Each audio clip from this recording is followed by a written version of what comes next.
So it looks like we may have some more updates when it comes to this case with David, the singer, and Celeste Rivas.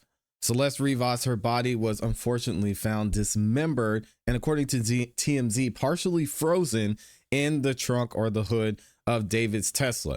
Now, the investigation has moved along very slowly, surprisingly, and we haven't seen much come out. The medical examiner is still confused on the cause of death, and we don't have a cause of death yet, but the LAPD did officially recently rule this as a homicide. Now, according to TMZ, it's looking like they're going to make an arrest soon in this investigation. Let's check it out and see what they have to say. There's a grand jury that is being held right now. So we found out the guy who is the general manager of his record label and head of his tour company testified for the grand jury.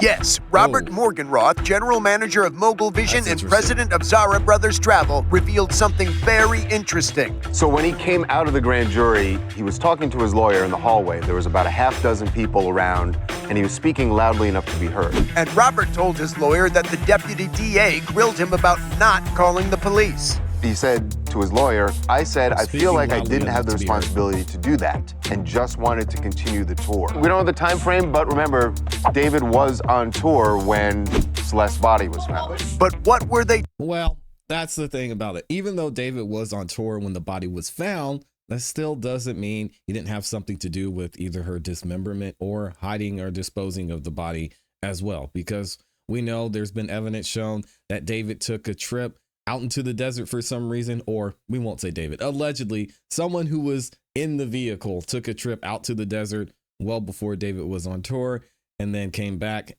in the Tesla.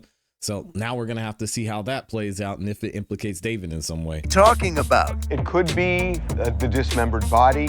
It could be the circumstances of her death. It could be a cover-up. It could be that she was a minor. Whatever the DA was going for, it was evidence of a crime, because otherwise you don't call the police. Seems unlikely given his comment, I didn't feel like I had the responsibility to do that, is not about a dismembered body in the back of a car. Everybody would think they had the responsibility to call the police about that. But the second part of it is, and just wanted to continue with the tour. Yeah. So it's something that would have altered the tour. But it is interesting that after they found the body, he continued with the tour. Yeah, so he didn't think he was involved. He wasn't acting in any way, defensive. And although we still don't know the exact details, we do know something here. Clearly, he told the grand jury what it is he knew that he didn't call police about. And he also knew it was something somewhat serious because he said, I just wanted to continue the tour. whatever the case, David still remains a suspect.